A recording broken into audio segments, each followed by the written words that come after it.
Right, bro. Just got back from the gym. Another good Mentzer style workout. Today was shoulders and arms. And I'm kind of implementing the intensity. So if you're following this and you're doing Mentzer style workouts, getting the intensity takes a bit of skill because you're used to doing 4 sets where you can kind of half-arse it on the first two. And then by set 4 you think, oh, I better actually do something to get the results. Because it's the last rep. Every rep you do in a set isn't the one that actually makes a difference. You know this, but like people that are into bodybuilding know this. It's that last rep. It's the rep that you can't do because your body needs to be exposed to a stimulus it can't handle, and then it goes, oh, I need to grow because if that happens again, I need to be able to overcome it. So it's an evolution mechanism.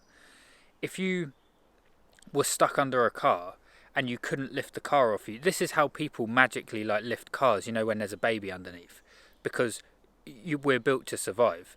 So if you're stuck under a car and you physically can't get it off you, you would just die of starvation if you stayed under there long enough. So you're telling your body, you're giving it a signal of, I can't lift this thing, so you need to adapt. So if you only do a set of, say, 12 reps and you can lift them all, and on number 12 you just stop because you hit your rep range, you're not actually telling your body to grow. You're telling it to maintain what it's currently got because it can do it and it needs to do it. You've told the body you need to lift this 12 times.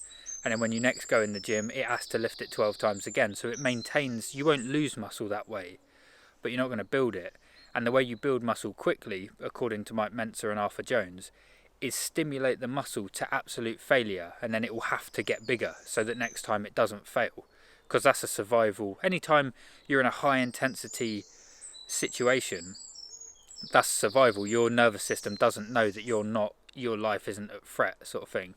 So another good workout, and I'm just getting into the intensity. So we have a tendency to not go to full failure. And it's quite funny when you're in the gym and you train like this, because most people don't, you look a bit odd. So on the tricep pushdown, because it was arms, I feel strong in that. I can rack the whole weight on the thing, and I'm just, proper going until you can't go anymore. So it's quite an enjoyable, it's therapeutic as well. If you tend to overthink or you just have like anxious energy, after a Mike Mentzer high intensity workout, you don't have any of that. You're very relaxed because it's cathartic. You've got it all out. You're exhausted, so you don't have energy to overthink. And it's the same with cold showers and sea swims. If you're depressed, this is why it heals depression. It's an overactivity in the mind. It's your thoughts that are depressed. Your actual life circumstances don't cause depression. It's in your head. That's what Buddhism teaches. And when you go in the cold water, it's such a shock and a hard experience that you don't have enough energy to overthink. So cold water exposure cures depression in the moment and for like a certain period afterwards. So got the high intensity workout in, and again tomorrow's going to be a rest day, and I can still feel my chest from the Sunday workout, so that's a good sign. And I won't train chest until Sunday again. So every body part has a whole week to recover, so it's perfect. So in terms of my 3-part model, you got stimulation, satiety and stillness. We've definitely hit stimulation today. We've been in the gym, we've got that high intensity workout, and I've had a cold shower, so that stimulates the nervous system. I also see that as a stillness practice because it calms the mind. And any inflammation in the body, I'm dealing with a bit of inflammation that I'm kind of healing, and I'm using diet mainly. But I've found I'm having 2 cold showers a day at the moment just to get this inflammation down, and I can feel it, like the heat builds up, because inflammation is when it's inflamed. A flame is hot, it's heat in the body. So I've been using cold showers to sort that out, but that's just a different thing I'm working on. So we've hit stimulation. Satiety is going to be pretty much the same as I normally have. I eat dog food now. It's like that's what I call it. That's what I eat. It's beef mince, liver, heart, eggs, cooked in, 2 rashers of bacon cooked in ghee or tallow. So that's my dog food. And I've changed it slightly today. I had dog food for breakfast, and then I'll probably just have burgers, a couple of egg yolks to kind of use as a sauce, and 2 chicken drumsticks. And I spoke in a previous video about how to manage your weight. So I'll show you my food log, and I'll just show you, this is pretty much how to figure out what your basal metabolic rate is, your BMR. So I'll show you my log. So this is what I'll track on a daily basis. You've got the date, when I eat, what I eat, and then the total calories.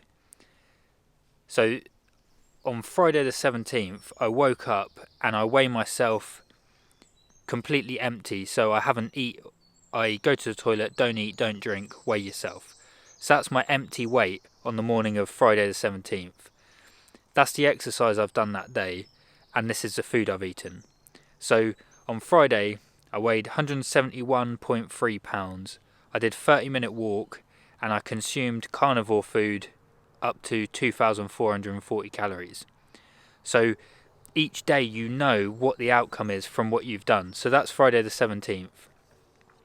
On Saturday the 18th, my weigh-in in the morning was 169.9. So that's pretty much 170. And the day before I was 171. So if we just say I've lost a pound overnight. So I know that eating this many calories on a carnivore diet, walking for half an hour, I lose a pound. Right, so my BMR must be higher than 2,440 because I've lost weight overnight. So that means 2,440 is a deficit, right? So then you turn over,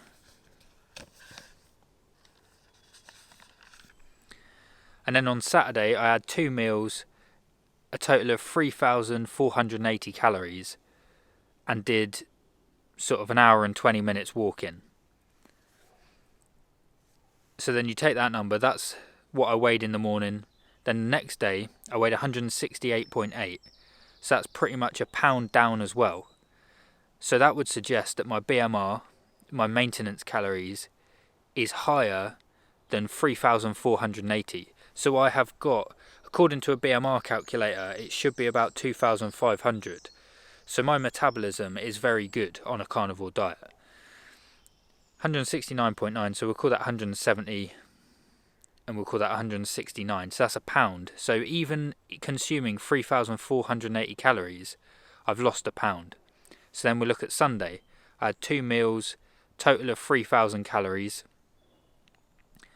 I did a high intensity workout and an hour walk. So call that 170 pounds weight.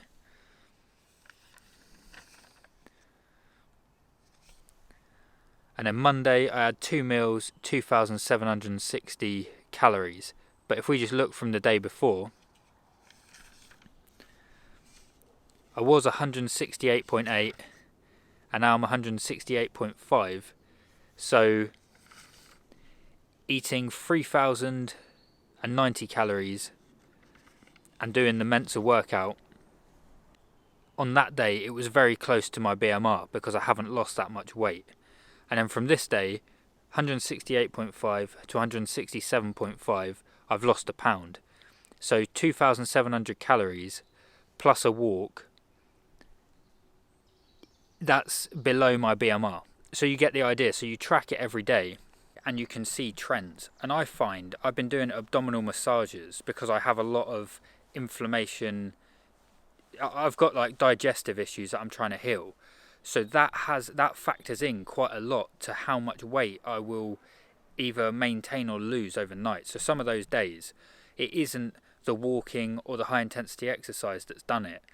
It's that I didn't do an abdominal massage. And for some reason, I don't really know why it is, but it seems to cause tension and I don't lose weight. I think it's a digestive issue.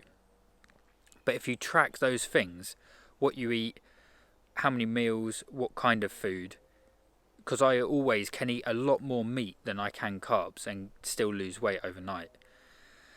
track your weight, and then that gives you an idea of what your maintenance calories are. And the longer you do it, you start to see trends forming. Oh, I don't lose as much weight after high intensity exercise. And for me, that's kind of a tension issue, a muscular tension, which kind of tightens up the digestive system, and then I don't burn fat as good, or whatever it happens to be.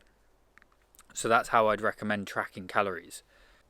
So that's the satiety side of it. And I did just see, I follow Dr. Anthony Shafee, which is a carnivore doctor.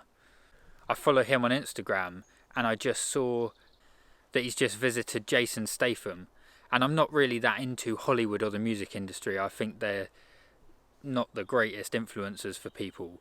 But I know Jason Statham is mindful of his health. It's very important to him. And when very rich, successful people come to the same conclusion as I have, it kind of validates what I believe, because I think Jason Statham obviously cares about his health. He needs to be in good physical health for his roles, and he's rich and successful, so he has access to a lot of resources. He can hire the best people. He could hire the best nutritionists, and if the best nutritionists come to a vegan or vegetarian diet, he would do them. And the fact that even with all of his resources, he's looking to the same people that I am, and he cares about his health, and he's got a physique that I kind of want. Do you know what I mean? So, and he's come to the conclusion that Dr. Shafee is a good person to look at and speak to in person. So I just like seeing things like that. It just validates the thought process. So that's satiety. We've done the Mentzer workout, we've got the stimulation, we've done a cold shower, we've tracked the diet, getting good quality nutrition to satiate the body's needs for nutrients, and then stillness. So I'll try and get down to the garden today. Obviously I'm in the woods now, do a bit of a meditation. Been trying to add 20-minute sitting meditations in a couple of times a day, and it just helps kind of calm the nervous system down. I've noticed when you do meditation, you can see the contrast between, say, when you use a phone. So if you scroll social media, that is the opposite. That like heightens your nervous system. And the nature of social media anyway, the videos that do well are ones that spike your nervous system because they're engaging. So by its very nature, it's the opposite of meditation and calming. It's agitating. You'll see like car crash videos, or they're just things that are going to spike emotions. So as long as you're mindful of that, you can use social media and consume that content if you want, and if you want to be entertained, but it will heighten kind of this nervous response. So that's why you meditate. That's the stillness part of it. So now it's time to rest. So we've done the high intensity workout, we've eaten good quality food, and now it's rest. So tomorrow I'll go to the gym anyway, just because I like the routine, but it won't be high intensity. It will just be kind of going through the motions to prepare us to allow, because now the work's done and we just let the body heal and build muscle, and then we want to be fully rested for our next workout, which is on Thursday, legs. So let me know what you're doing. Are you on board with a 1 set thing, or do you still do 4 sets per exercise? So just to give you an example of how it works, today was shoulders and arms, and in total the whole workout was 1, 2, 3, 4, 5 exercises. So that's 5 sets, and then I'm done. And most people, they do 5 sets per exercise, so that's worth bearing in mind. You might not be able to fully get your head around that, but when you're going to full failure, it makes sense. So let me know if you're on the Mentzer workouts or if you're doing the normal high volume thing. Leave a comment down below. Have a good day. Speak to you tomorrow.